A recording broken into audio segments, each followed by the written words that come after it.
boa tarde. Seja muito bem-vindo a esta edição. Eu sou Tabata Porte, te faço companhia neste sábado e trago os assuntos que estão em destaque neste 8 de junho. Agora, 1h20 pelo horário de Brasília. E eu te lembro que hoje é aquele dia que, além de trazer a notícia, a gente te mostra de que forma ela pode impactar nas nossas vidas. E olha, eu já te adianto que, entre outros assuntos, nós vamos falar sobre o aumento na cesta básica. E um especialista vai trazer dicas de como economizar nas compras do supermercado. Vamos juntos nesta edição de sábado. Em agenda oficial, o ministro da Fazenda, Fernando Haddad, esteve nesta semana na Itália para apresentar os avanços da presidência brasileira no G20 em temas financeiros. Uma das pautas que esteve em debate é a taxação das grandes fortunas. São apenas 3 mil super ricos em todo o mundo. Durante a viagem, o ministro também participou da conferência Enfrentando a Crise da Dívida no Sul Global, evento co-organizado pela Universidade de Colômbia e pela Pontifícia Academia das Ciências Sociais. Fernando Haddad se reuniu com o ministro da Economia e Finanças da Itália, Giancarlo Giorgetti, e tratou do assunto. O ministro da Fazenda defende a proposta de taxação dos super-ricos como enfrentamento à desigualdade, numa cooperação global para além das relações bilaterais entre blocos e países. O modelo que vem sendo desenhado pela equipe de Haddad em conjunto com a vencedora do Prêmio Nobel de Economia, Esther Duflo, e pelo economista Gabriel Zucman, consiste em criar um sistema tributário internacional ao qual os impostos de grandes corporações teriam uma alíquota de 15%. O plano também exigiria que os multimilionários pagassem impostos no valor de pelo menos 2% da sua riqueza total todos os anos. Os valores recolhidos seriam direcionados a um fundo social e revertidos para o combate a mudanças climáticas e à pobreza, além do financiamento de projetos voltados ao meio ambiente. E o nível de riqueza e o aumento paralelo das desigualdades motivaram nos últimos anos vários debates sobre como fazer com que as grandes fortunas contribuam de maneira mais eficiente com os impostos. No G20, o Brasil e a França defendem a adoção de um imposto mínimo mundial para os maiores patrimônios, que poderia render, olha só, mais de R$ 1 trilhão adicional, caso os 3 mil bilionários do mundo pagassem pelo menos o equivalente a 2% da fortuna em impostos sobre a renda. A proposta é vista como uma oportunidade de reduzir a desigualdade social e combater os efeitos das mudanças climáticas. A criação de um imposto de 2% sobre a riqueza dos 0,2% mais ricos do Brasil seria suficiente para arrecadar quase 42 bilhões de reais por ano, segundo o cálculo do Centro de Pesquisa em Macroeconomia das Desigualdades da Universidade de São Paulo. Para se ter uma ideia, gente, esse montante é equivalente a cerca de 25% do total gasto com Bolsa Família no ano passado, que foi um ano de investimento recorde no programa, segundo o estudo da USP. Para a gente entender melhor esse assunto, que é muito complexo e polêmico também, nós vamos conversar agora ao vivo com César Bergo, economista. Boa tarde, César, e seja muito bem-vindo. Boa tarde, Tabata. É um prazer estar com vocês aí. Prazer é todo nosso. Olha, desde o ano passado, a reforma tributária e a taxação de produtos financeiros colocaram a cobrança de impostos do Brasil no centro de diversas discussões, né? Especialmente sobre como torná-la mais justa para os cidadãos, em especial os mais pobres. O que a gente observa é que quanto mais pobre, mais imposto paga e quanto mais rico, menos imposto paga. É isso mesmo, César? O rico paga realmente quase nada de imposto? Não, ele paga imposto, mas é só que ele faz uma gestão tributária mais eficiente, o que o pobre não tem nem acesso, né? Muitas vezes o rico ele tem assessoria jurídica, assessoria de negócios, que acaba de alguma forma orientando ele a fazer os investimentos, e é a razão pela qual o ministro está lá no exterior, porque hoje as finanças são globais. Não adianta nada criar um mecanismo no Brasil, porque o rico vai acabar indo para o exterior. Então é necessário primeiro marra que o ministro está buscando fazer no exterior, porque já chegou a essa conclusão, recentemente tomou decisão de cobrar impostos sobre offshore e sobre fundos exclusivos, né, que são trabalhados por essa camada da população mais rica. Então, de qualquer forma, é necessário fazer essa amarração em termos internacionais para que não haja um prejuízo para o próprio país.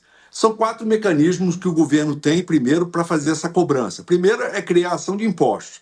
Nós estamos vendo a reforma tributária, se busca isso, inclusive na reforma sobre consumo, criou um imposto sobre iates, sobre aviões, etc. Você tem outra questão também, evitar a evasão fiscal, né? Então precisa fazer o quê? Precisa fazer um controle, uma fiscalização. E também aumentar as alíquotas dos impostos para os mais ricos também é necessário. Tudo isso somado, você acaba tendo uma justiça tributária, porque o Brasil é um país de grandes desigualdades, Tabata? Sim, com certeza. Só que a principal crítica, normalmente feita a esse tipo de proposta de taxar os super ricos, César, é a possibilidade de fuga de capital, que você mesmo mencionou. Explica pra gente, isso pode acontecer mesmo? O imposto mínimo global, então, seria a solução? Não tenha dúvida que você está debruçado sobre vários assuntos e os técnicos do Ministério da Fazenda estão estudando isso e é um grande risco, sim, porque eles já têm o recurso lá fora, muitos deles estão em paraísos fiscais, né? Então é necessário criar um mecanismo bem objetivo, transparente, para que essas pessoas paguem os impostos aqui no Brasil. Então, essas medidas, elas não estão para ser tomadas de maneira assodada, tem que ser bem pensadas e, obviamente, você vai ter, por parte dos mais ricos, né, como já fazem, né, uma gestão tributária visando pagar menos imposto. Então, hoje é muito comum você abrir uma empresa offshore ou abrir uma empresa jurídica e pagar menos imposto. Então, o governo tem que ver tudo isso aí para que, de fato, não haja evasão fiscal e fuga de capital do país, viu, Tabata? Não é tão simples, né, César? Não é uma conta fácil de fazer aí, tem muitas coisas para realmente ser analisada, né? Analisadas, aliás. Só que assim, César, nas palavras do ministro Haddad, a taxação dos super ricos, ela coloca uma questão, abre aspas, enfrentar a desigualdade, fecha aspas. Essa proposta é o caminho mesmo para a diminuição da desigualdade, visto que o imposto sobre os 0,2% mais ricos atingiria só cerca de 267 mil pessoas no Brasil. E mais, César, como ela pode contribuir realmente para o desenvolvimento e a economia do país? Olha, a estatística mostra que apenas em torno de 150 mil pessoas estão com praticamente 90% da riqueza do país, né? Então, não tenha dúvida que a colocação do ministro é correta. Você tem que realmente buscar uma taxação dessas riquezas para fazer uma maior distribuição, né, da renda, não tenha dúvida. Mas ocorre que uma coisa é o governo indo lá fora, discutindo alguns aspectos com relação a meio ambiente, a fundos para... E aqui dentro é a pobreza que está realmente necessitando uma maior arrecadação para fazer frente, como você bem lembrou, né? Tem o Bolsa Família, tem os programas assistenciais, então o governo precisa arrecadar. Então uma coisa é a reforma tributária aqui do país que possibilite o governo arrecadar o suficiente para desenvolver os seus programas, o que não ocorre hoje. Então, você tem que ter muito cuidado, porque recentemente, inclusive, a gente viu a discussão do imposto sobre herança, né? E que voltou atrás. Ou seja, a coisa não é tão fácil, né? O próprio Congresso chegou a pautar a questão do imposto sobre herança a mando do próprio Executivo e voltaram atrás. Então tem que haver uma conversa muito ampla, uma discussão no âmbito do Congresso, porque é aí que vai decidir realmente o destino da nossa nação. Uma coisa é aqui dentro. Você tem que arrecadar para fazer frente à nossa pobreza, à nossa diferença, né? Você tem uma questão gritante aqui dentro, que é a desigualdade. Então, você tem que tratar esse assunto. Mas o governo também, ele está jogando lá fora as suas propostas para amarrar aqui dentro e não ter problema para aprovação, viu, Tabata? Com certeza. E aí, no caso, César, você falou da proposta, né, aqui no Brasil. Já essa proposta global, quais são os maiores empecilhos que dificultam uma aprovação ou desenvolvimento desse tipo de projeto? Ô, Tabata, ocorre o seguinte, né? Geralmente os gestores dos países eles são colocados lá pelas multinacionais, pelos mais ricos. Então a grande dificuldade é vencer essas barreiras. Porque não adianta lá a França, a Alemanha, a Itália, não, estou a favor, mas na verdade, como é que está a favor? Vão ter que dar um passo concreto, né? Porque quem está por trás de tudo isso aí são os ricos, que mantêm todo esse esquema, esse sistema, então tem que ser trabalhado e conversado também. Então, não tenha dúvida, a grande dificuldade é vencer essas barreiras, porque os mais ricos não querem pagar impostos, né? Então, nesse caso, deverá ter que ter uma decisão global, como está sendo buscado, mas vai ser muito demorada, não tenha dúvida. Eu acho que o dever de casa nosso aqui, da reforma tributária sobre a renda, é fundamental e prioritária, viu, Tabata? E uma análise sua, por exemplo, de um economista como César Bergo, que a gente acabou de ouvir, realmente é muito importante para a gente entender melhor, né, esse assunto. Como eu falei, é polêmico, né, César? Ele acaba ali dividindo as opiniões realmente, principalmente entre os super ricos, como você disse, que não querem pagar esses altos impostos, aliás, que não são altos, né? São apenas 2% diante da imensidão de dinheiro que eles têm realmente. Mas, César, daqui a pouquinho a gente vai conversar mais. O próximo assunto é sobre a cesta básica. Eu vou pedir até para quem está nos acompanhando não sair daí, porque o César, economista, já volta para conversar com a gente. Mas desse assunto eu já te agradeço de antemão, viu, César? Obrigada. Não, estou à disposição, fico no aguardo. E olha só, hoje acontece em todo o país o dia D de vacinação contra a paralisia infantil. Crianças de 1 a 4 anos podem ser imunizadas contra a poliomielite e outras doenças que têm vacinas distribuídas pelo SUS. Vamos acompanhar. O governo federal realiza neste sábado o dia D contra a poliomielite, também conhecida como paralisia infantil. O objetivo da campanha é chegar a 95% da população imunizada, que é de cerca de 13 milhões de crianças menores de 5 anos. Os pais ou responsáveis devem levar as crianças de 1 a 4 anos aos postos de saúde, com a Carteira Nacional de Vacinação para atualizar o esquema vacinal contra a paralisia infantil. Além disso, estarão disponíveis outras vacinas do Programa Nacional de Imunização.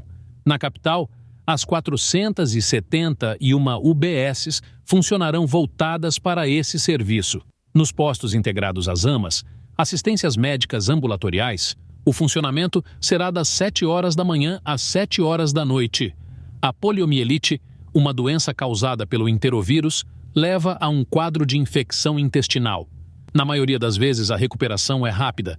Menos de 1% dos infectados terá a forma mais grave, chamada de paralítica, que acomete a musculatura. O último caso da doença no país foi em 1989. E olha só para essa informação que saiu agora há pouco, viu? As inscrições para o Enem 2024 foram prorrogadas até sexta-feira da semana que vem, dia 14 de junho. O ministro da Educação, Camilo Santana, publicou em suas redes sociais afirmando que o prazo foi ampliado para que mais estudantes tenham a oportunidade de participar. O novo prazo vale para todos os estudantes do Brasil, viu? E os alunos que estão concluindo o ensino médio em escolas públicas têm direito à isenção da taxa de inscrição. O ministro completou dizendo que praticamente 100% dos estudantes do último ano do ensino médio do Nordeste, aliás, e Distrito Federal já realizaram a inscrição. E mais de 70% dos estudantes de escolas públicas do Rio Grande do Sul já estão inscritos. Então não esqueça, viu? Ainda dá tempo de se inscrever e uma boa sorte para você. E você percebeu que os produtos da cesta básica estão mais caros? Nesta semana foram divulgados os dados da Pesquisa Nacional da Cesta Básica de Alimentos. Esta pesquisa analisa o preço em 17 estados brasileiros. O que foi verificado? Na maioria das cidades está mais caro ir ao supermercado e comprar alimento para a família. Vamos acompanhar.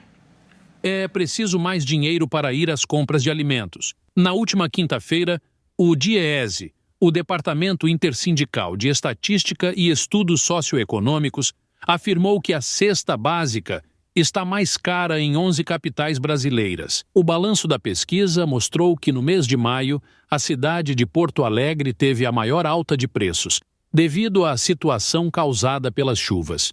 Porém, a capital paulista ainda lidera a lista de cidades com a cesta básica mais cara do Brasil. Acompanhe. Em maio, os alimentos básicos em São Paulo custavam, em média, R$ 826,85.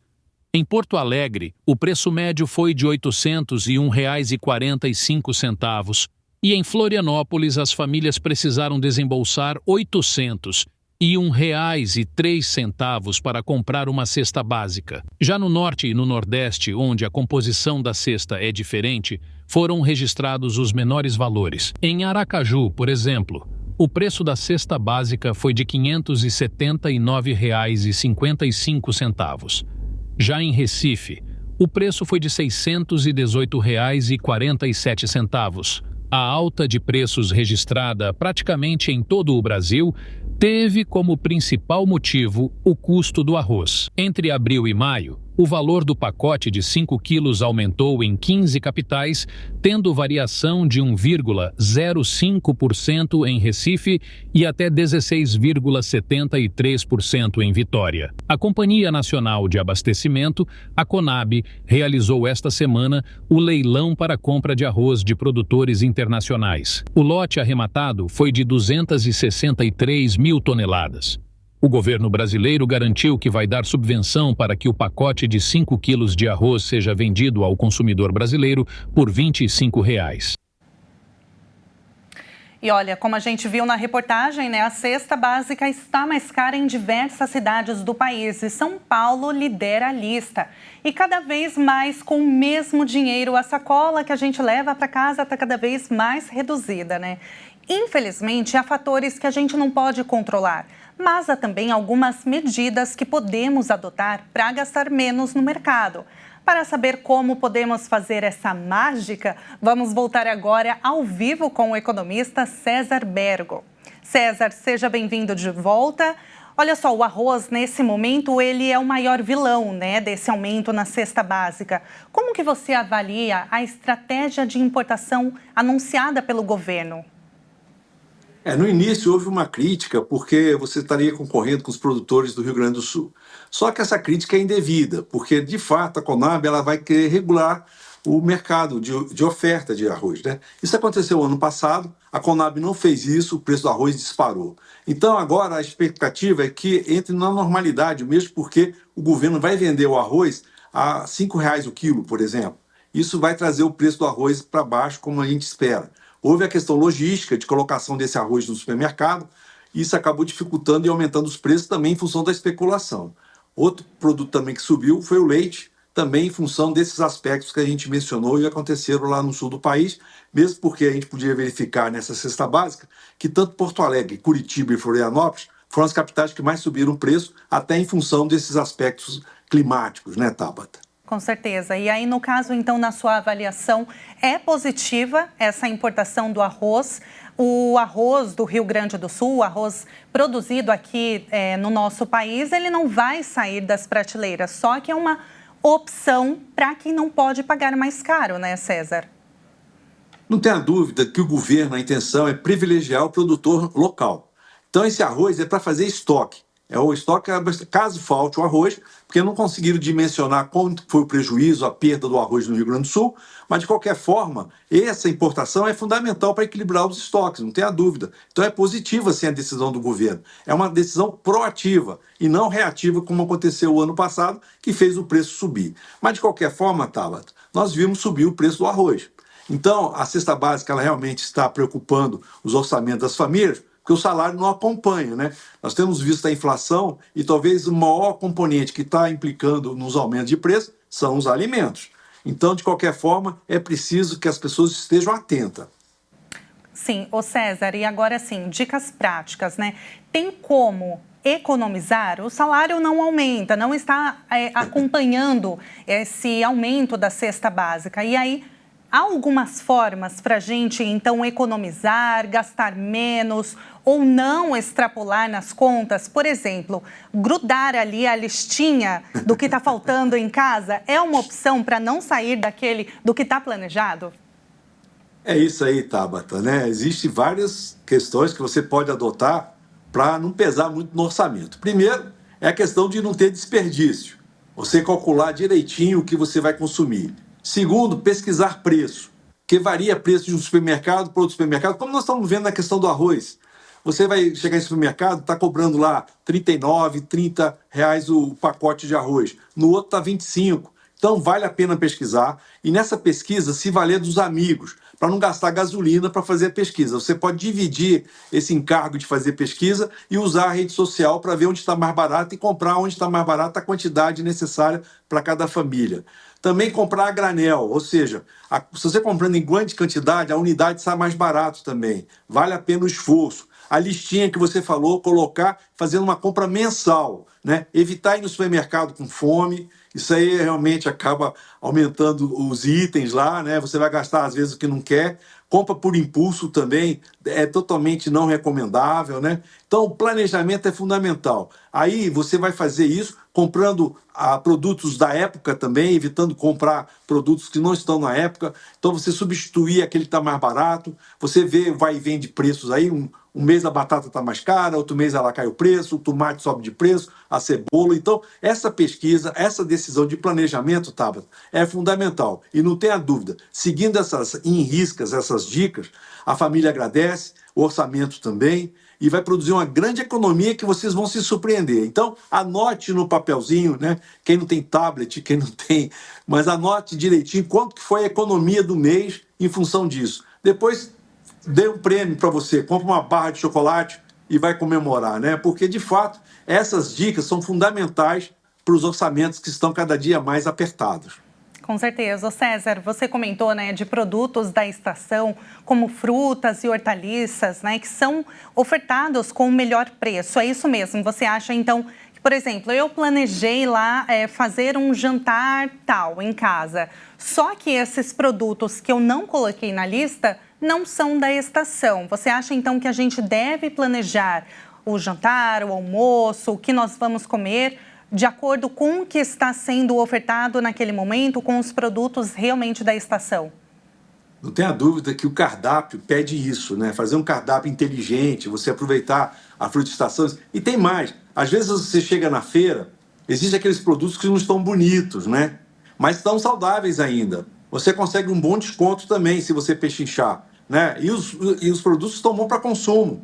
Isso dá uma economia incrível e você tem realmente uma ação positiva, né? Nas feiras, no próprio supermercado, conseguindo com produtos de qualidade mais baratos. Agora, não tenha dúvida que fazer o cardápio, Tabata, é muito importante para você ter uma boa economia. E no caso, comprar em atacados, em grandes quantidades, como você falou, realmente vale a pena sair um pouquinho daquele supermercado tradicional e ir para os atacados? É uma boa opção? Eles realmente, os preços realmente ofertados ali valem a pena? E mais, a sua dica, então, é para que a gente faça as compras uma vez por mês? É isso mesmo? Não semanalmente? Uma vez por mês, né, bem planejado. E você falou é fundamental, Tabata. Às vezes tem atacado que está caro, né? A estratégia do supermercado é colocar um produto barato lá e os outros tudo mais caro. Então vai lá e compra só o barato, né? Deixa para comprar o barato em outro supermercado. Por isso que a pesquisa é fundamental. Você tem uma família, você tem amigos que podem fazer essa pesquisa. E agora, comprar no atacado, realmente, a quantidade...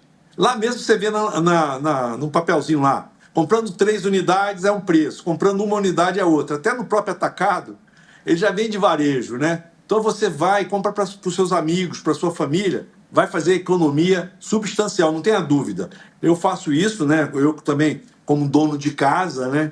Eu faço essa pesquisa e realmente o resultado é muito importante. Sem ser mão de vaca, né, Tabata?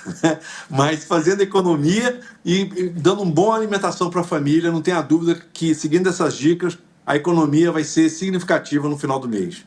Mas ir no mercado tem algumas armadilhas, né, César? Chega lá e aí tem algumas promoções assim e muitas vezes produtos que você não está precisando, não está na lista.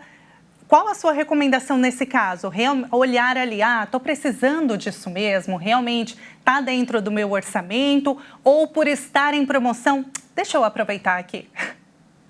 Não faça isso. Isso aí é a chamada compra por impulso. Siga a lista, né? Fez a listinha, colocou realmente a necessidade. Depois, se sobrar dinheiro, você compra uma coisinha que você está querendo, um desejo, alguma coisa assim, né? Eu já coloco o chocolate, porque 90% das pessoas é nisso aí que eles vão, né? E às vezes vão e gastam o que não podem gastar, né? Então, faz a lista, planejamento, você falou muito bem, e o que não está na lista não é para comprar. Combina com seus amigos, com seus familiares, né? Para efeito de pesquisa, comprar barato, compra a granel, que a unidade está mais barata. Olha quantas dicas, então não tenha dúvida que depois vão agradecer e vão fazer uma boa economia. Com certeza. César, uma outra dúvida. Muitos supermercados, eles estão ofertando, anunciando aqueles cartões, né? Cartões ou aplicativos que dão desconto, que dão alguma vantagem. Na sua avaliação, realmente isso é positivo? O que a gente deve analisar para não cair em alguma pegadinha ou fazer algum cartão que tenha anuidade? Qual a sua avaliação?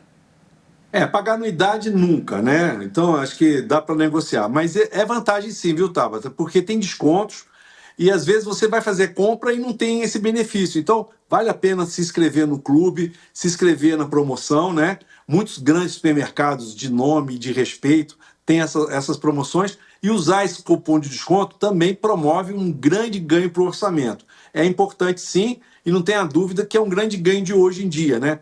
O próprio governo está falando um tal de cashback, né, que vai devolver um dinheiro para o pessoal da cesta básica. Não tenha dúvida que o supermercado já faz isso para atrair você ficar um cliente fiel. Agora, não confie nos preços, como você falou. Vai ter preço lá que é barato, mas vai ter do lado um produto que você vai praticamente gastar todo o seu desconto. Então, faça a compra fria, né, racional e com disciplina. Não tenha dúvida que o resultado vai ser bom, Tabata. Disciplina, essa é a dica valiosa do César Bergo, economista, para a gente, então, economizar ali no orçamento familiar. César, muito obrigada pela sua participação. Realmente as dicas foram muito importantes, até para mim, viu?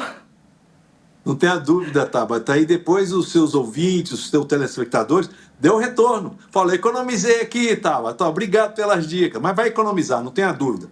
Um abraço e estou sempre à disposição. Muito obrigada. Um abraço para você e um ótimo final de semana. Você também. Tudo de bom.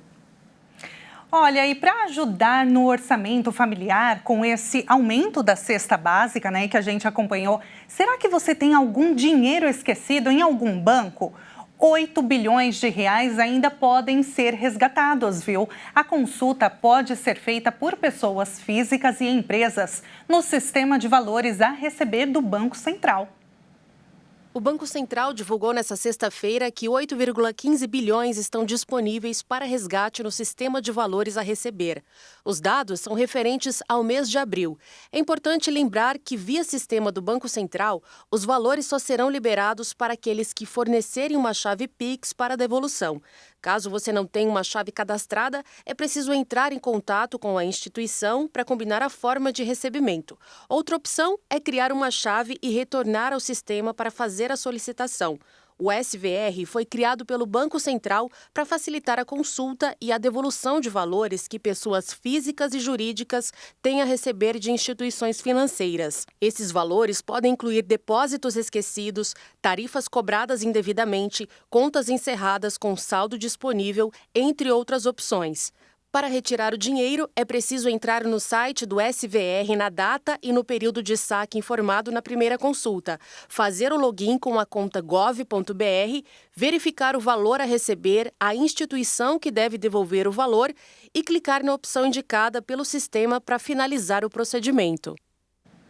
Anotado, né? Agora a gente traz um destaque internacional porque o exército de Israel resgatou neste sábado 4 reféns que estavam sob o poder do Hamas há 8 meses. Os reféns tinham sido capturados por militantes do grupo durante um festival de música em 7 de outubro do ano passado. Os militares israelenses disseram que suas tropas resgataram os 4 reféns com vida em Gaza, após uma complexa operação. This morning, at 11 a.m., Israeli Special Forces. Esta manhã, as forças especiais israelitas conduziram uma complexa missão de resgate de reféns e resgataram com sucesso 4 dos nossos reféns do cativeiro do Hamas em Gaza. Noah Argamani, Almog Merjan, Shlomi Ziv e Andrei Kozlov, eles estão de volta a Israel. Eles estão vivos. Eles estão bem. They are well. O resgate ocorreu 8 meses após o ataque ao Festival de Música Nova, em 7 de outubro, e a outras áreas do sul de Israel, quando o grupo extremista do Hamas fizeram 251 reféns. Segundo o exército de Israel, 116 reféns permanecem no território palestino e 41 pessoas o exército afirma estarem mortos.